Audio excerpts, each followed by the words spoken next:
Mood সুইংটা কিরকম? কি ধরনের সিমটম আমরা দেখতে পারি? আমরা কি করে বুঝবো নিজের ক্ষেত্রে অথবা পরিবারের একজনের ক্ষেত্রে আমরা বুঝতে পারি যে এই মানুষটির এই মুহূর্তে একটা মুড সুইং হচ্ছে? হঠাৎ করে দেখা যাচ্ছে তার কেমন যেন একটু রেস্টলেসনেস দেখা যাচ্ছে, একটু ইরিটেবিলিটি দেখা যাচ্ছে, কিছু বললেই ক্ষেপে যাচ্ছে, হ্যাঁ, বা খুব রাগ করছে, এজিটেটেড হয়ে যাচ্ছে, প্যানিক অ্যাটাক পর্যন্ত হয়ে যাচ্ছে। হ্যাঁ, তো এটা আবার দেখা যাচ্ছে কিছুক্ষণ পরে বা কয়েকদিন পরে দেখা যাচ্ছে তার খুবই সফট হয়ে গেছে। যে মানুষটা অত্যন্ত কর্মঠ ছিল, কাজ করছিল, খুব ভালো, সবকিছুতে মনোযোগ ছিল, হয়তো একজন টিচার ছিলেন, বা টিচার, তখনও টিচার বা একজন এডুকেটর, একজন হাই অফিসিয়াল, হঠাৎ করে দেখা যাচ্ছে তার কোনো কোনো কিছু ছাড়া, কোনো ট্রিগার ছাড়া, এখানে একটা ইম্পর্টেন্ট জিনিস, কোনো ট্রিগার মানে কোনো কিছু, কোনো অকেশন ছাড়াই তার মুড সকালে একরকম দেখা যাচ্ছে, বিকেলে আর একরকম দেখা যাচ্ছে। এটা যে অনেক সময় যাদের এটা খুব সিভিয়ার টার্ন নিতে পারে, যেমন অ্যাংজাইটি, প্যানিক অ্যাটাক হয়ে যেতে পারে। মুড সুইংটা কিরকম? কি ধরনের সিমটম আমরা দেখতে পারি? আমরা কি করে বুঝবো নিজের ক্ষেত্রে অথবা পরিবারের একজনের ক্ষেত্রে আমরা বুঝতে পারি যে এই মানুষটির এই মুহূর্তে একটা মুড সুইং হচ্ছে? আপনি যদি একটু সহজ করে আমাদের সাথে এক্সপ্লেইন করেন। অনেক অনেক ধন্যবাদ। এই যে আপনি যে প্রশ্নগুলি করেছেন, এটা আমাদের একেবারে জীবন থেকে নেওয়া প্রশ্ন। আমাদের প্রতিনিয়ত জন্ম থেকে একেবারে শেষ বয়স পর্যন্ত আমরা এই যে আপনি যে প্রশ্নগুলো করেছেন, এগুলো আমরা সম্মুখীন হচ্ছি, সবসময় সবাই হচ্ছেন, এটা আমাদের একটা লাইফ সাইকেল। তো আমি যদি আপনার কথা থেকেই শুরু করছি, যে একটা শিশু যখন জন্মগ্রহণ করে, একটা মেয়ে শিশু বা ছেলে শিশু, সে তখন যখন ছোট অবস্থায় থাকে, তার শরীরের বিভিন্ন অঙ্গ প্রত্যঙ্গ তখনও গ্রোয়িং পিরিয়ডে থাকে, মানে তখনও গ্রো করতে থাকে, ডেভেলপ করতে থাকে। একটা বয়সে এসে সেই ডেভেলপমেন্টটা মোটামুটি একটা পরিণত পর্যায়ে চলে আসে। তারপরে সেখানে সে শারীরিক যে গঠনের মধ্যে বিভিন্ন অনেক কিছু রয়েছে, কিন্তু সবকিছু তো এটা এখানে আমরা আলোকপাত করব না।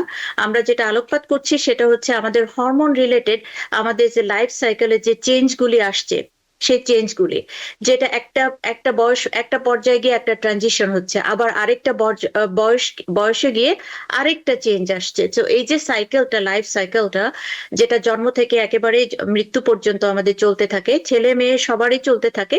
তবে ছেলেদের ক্ষেত্রে একটু আলাদা, মেয়েদের ক্ষেত্রে একটু আলাদা হরমোন বা অন্যান্য শারীরিক ব্যাপারটা। তো যেহেতু আমরা মেনোপজ এবং ফিমেল হরমোন বা তার রিলেটেড যে ইস্যুগুলি হয়, সেটা আমরা নিয়ে আলোচনা করছি, তো আমি বেশিরভাগই মেয়েদের স্বাস্থ্যগতভাবে এটা এখানে আলোকপাত করব। ছেলেদেরও পিবর্টি হয়, সেখানে চেঞ্জ হচ্ছে, বয়সের সাথে সাথে হরমোনাল চেঞ্জ হচ্ছে, বিভিন্ন ধরনের শারীরিক চেঞ্জ হচ্ছে, কিন্তু মেয়েদের শরীরে একটা অন্য ধরনের চেঞ্জ হচ্ছে।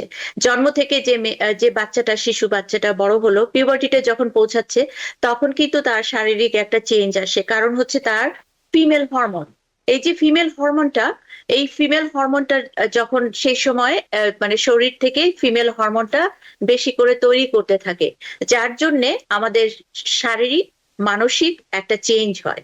হ্যাঁ, যে পিউবার্টি আমরা বলছি, তার শারীরিক একটা চেঞ্জ হচ্ছে। শুধু শারীরিক চেঞ্জ না, তার সাথে সাথে একটা মেন্টাল চেঞ্জও আসছে, একটা মেন্টাল ম্যাচুরিটিও আসছে। তো এখানে হরমোন মেইন যেটা আমরা অনেকগুলি হরমোনের মধ্যে যে মেয়েদের যে মেইন দুইটা হরমোন, যার জন্য আমাদের রিপ্রোডাক্টিভিটি বা আমাদের স্বাস্থ্যগত বা আমাদের ফ্যামিনিন যে নারী সত্তা, সেটা বজায় থাকে বা মেনটেন করে, সেটা হচ্ছে হিস্ট্রোজেন অ্যান্ড প্রোজেস্টেরন। তো যখন ওই পিউবার্টিতে যখন এস্ট্রোজেনটা বেড়ে যায়, এই হরমোনের জন্য আপনি যেটা বললেন মুড সুইং, এটা কিন্তু আমি বয়সের পর্যায়ে ধরে ধরে আসছি। পিউবার্টিতে যেখানে আমরা কিন্তু তখনও দেখতে পাই অনেকটা চেঞ্জ, শারীরিক চেঞ্জের সাথে সাথে একটা একটা মানে টিনেজার মেয়ে মাত্র, বা টিনেজার বা তার আগে পিরিয়ড তো অনেক সময় 11 বছর, 12 বছরও শুরু হয়ে যায়, তখন দেখা যায় তার একটা মুডের বা তার একটা মানসিকতার একটা চেঞ্জ দেখা যায়। হ্যাঁ, তো এটাকে আমরা অনেক সময় মুড সুইং বলি। হ্যাঁ, তো এটা কেন হচ্ছে? এটা হরমোনের জন্য হয় বেসিক্যালি। তো হরমোনটা যখন তৈরি হচ্ছে, কিন্তু একটু হঠাৎ করে একসাথে এসে একেবারে লেভেল মেনটেন করে না, হরমোন ধীরে ধীরে ধীরে ধীরে যখন রিলিজ করছে, তো হরমোনটা যখন একটু পরিমাণ বেশি থাকে, তখন এটা কি করে, যে এস্ট্রোজেন হরমোনটা, আরেকটা হরমোন আছে আমাদের কর্টিসল, সেই হরমোনটাকে কিন্তু বাড়িয়ে দেয়। কর্টিসলের কাজ কি? কর্টিসল হচ্ছে যে আপনার ইয়ে করবে, মানে শারীরিক যে আমাদের এই যে অ্যাক্টিভিটিটা বাড়িয়ে দেয়, হ্যাঁ, আমাদের মানে রেস্টলেসনেস, হাইপার অ্যাক্টিভিটি এরকম ধরনের দেখা যাচ্ছে যে একটা মেয়ে মানে সে খুব নর্মাল হচ্ছে, হঠাৎ করে দেখা যাচ্ছে তার কেমন যেন একটু রেস্টলেসনেস দেখা যাচ্ছে, একটু ইরিটেবিলিটি দেখা যাচ্ছে, কিছু বললেই ক্ষেপে যাচ্ছে, হ্যাঁ, বা খুব রাগ করছে, এজিটেটেড হয়ে যাচ্ছে, প্যানিক অ্যাটাক পর্যন্ত হয়ে যাচ্ছে, হ্যাঁ। তো এটা আবার দেখা যাচ্ছে কিছুক্ষণ পরে বা কয়েকদিন পরে দেখা যাচ্ছে তার খুবই সফট হয়ে গেছে, স্লো হয়ে গেছে, বেশি কথা বলছে না, বেশি খাওয়া দাওয়া করছে না, চুপচাপ আছে, কারোর সাথে কথা বলছে না, যেটাকে আমরা বলি যে মুড, যেটা একটা ম্যানিক পর্যায়ে চলে যাচ্ছে, আবার মানে সেখান থেকে আবার একটা নিচের পর্যায়ে চলে আসছে, মানে ডিপ্রেসিভ পর্যায়ে চলে আসছে না। তো এখানে কি হয়, ইস্ট্রোজেনটা যখন, এটা তো পালসেটিং, মানে ধাপে ধাপে মানে শরীরে রিলিজ করে, যখন রিলিজ করলো তার এই সিমটমটা হচ্ছে, যখন আবার রিলিজটা মাঝখানে যে গ্যাপটা থেকে যাচ্ছে, তখন কি হয়, এস্ট্রোজেন লেভেলটা কম থাকার জন্য আমাদের শরীরে আরেকটা হরমোন আছে যে সেরোটোনিন, হ্যাঁ। তো ওইটা তখন যখন রিলিজ করে তখন দেখা যায় কি সে খুব চুপচাপ হয়ে যাচ্ছে, ঠান্ডা হয়ে যাচ্ছে, বেশি কথা বলছে না, হ্যাঁ, কেমন ডিপ্রেশনের মতো লাগছে, মানে খাওয়া দাওয়া করছে না, হ্যাঁ, অর্থাৎ একটা যে হাইপার অ্যাক্টিভিটি। তো এই যে চেঞ্জ গুলি, মুডের আপ অ্যান্ড ডাউন, আমরা বলি যে আপ অ্যান্ড ডাউন, এটাকে বলা হয় হচ্ছে মুড সুইং। তো এটা আমরা পিউবার্টিতে দেখতে পাই।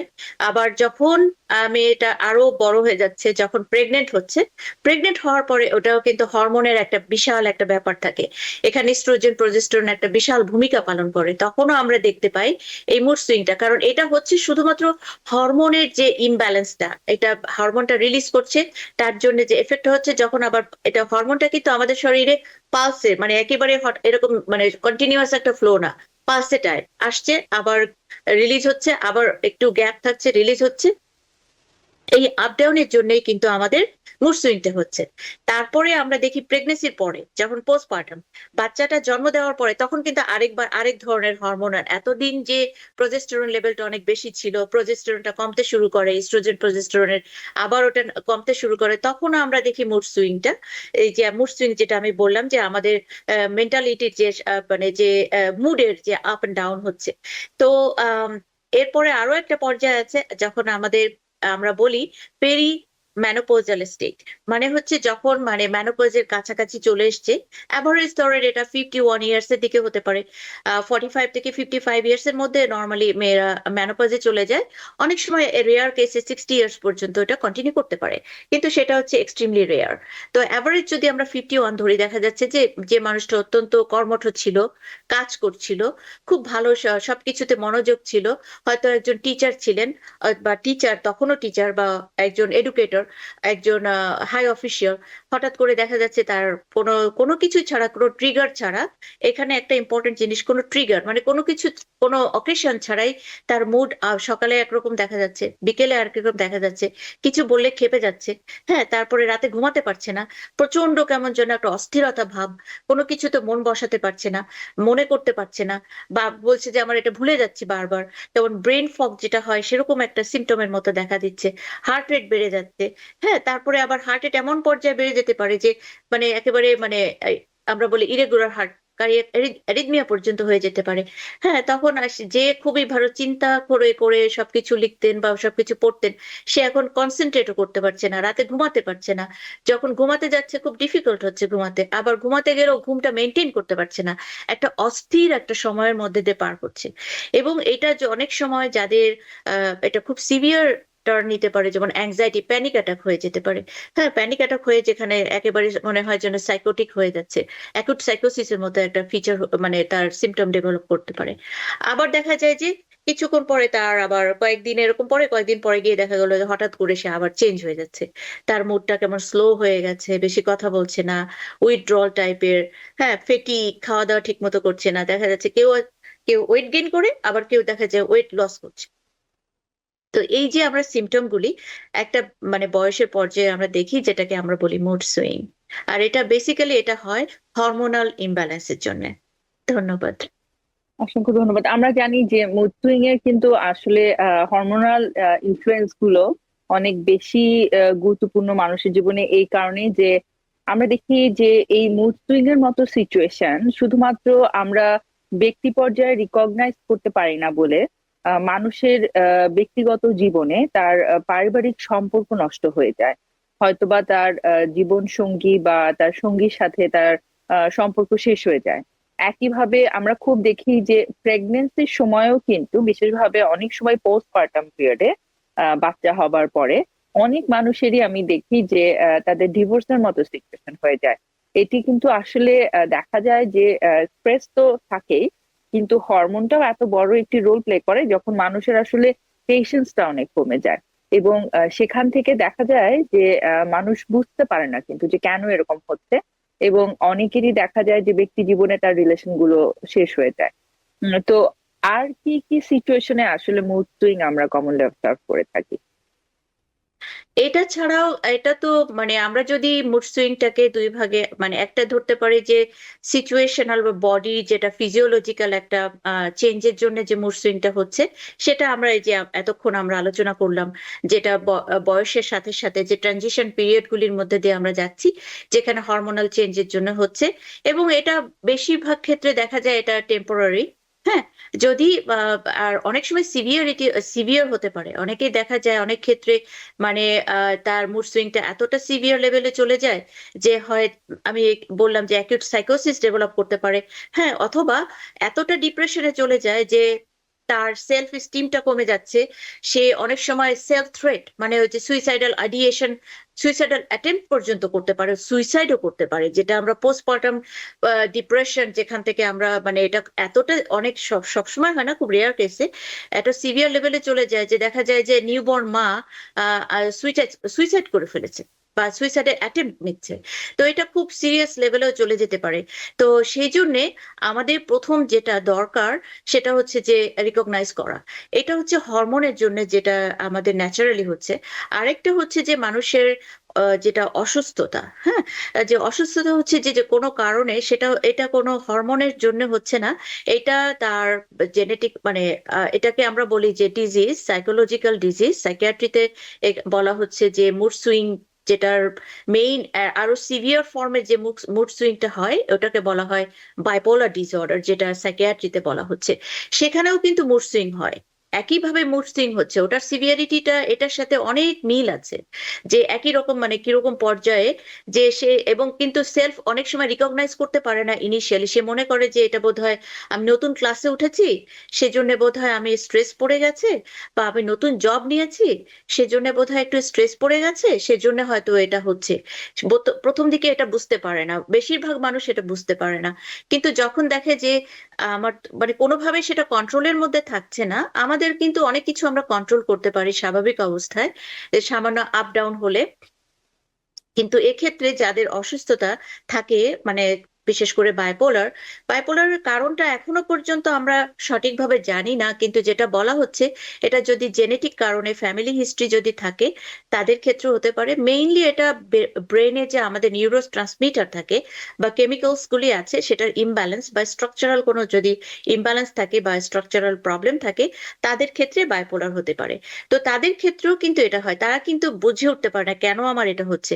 দেখা যাচ্ছে যে খুব সে স্টুডিয়াস ভালো পড়াশোনা করে হঠাৎ করে দেখা যাচ্ছে সে কনসেন্ট্রেট করতে পারছে না, তার ব্রেইন ফগ হচ্ছে, হঠাৎ করে ইরিটেবল মানে ইরিটেটিং হয়ে যাচ্ছে, আউট অফ কন্ট্রোল, সে আহ, এত ফ্লুয়েন্টলি কথা বলছে, রেস্টলেস টোটালি, মানে ঘরের মধ্যে সে অনেক কিছু যে চুপচাপ ছিল সে এখন দেখা যাচ্ছে এটা করছে ওটা করছে এটা করছে, কোনো কিছু কন্ট্রোল করতে পারছে না, আউট অফ কন্ট্রোল, খাওয়া দাওয়া করছে না ঠিক মতো, পড়াশোনা করতে পারছে না, মনোযোগ দিতে পারছে না, কোনো কিছুতে কনসেন্ট্রেট করতে পারছে না, অস্থিরতা। এবং যখন কথা বলছে তখন আমরা বলি না ম্যানিক, যেটা মানে খুব মানে আন্ডার প্রেশার কথা বলে, দ্রুত কথা বলে যাচ্ছে।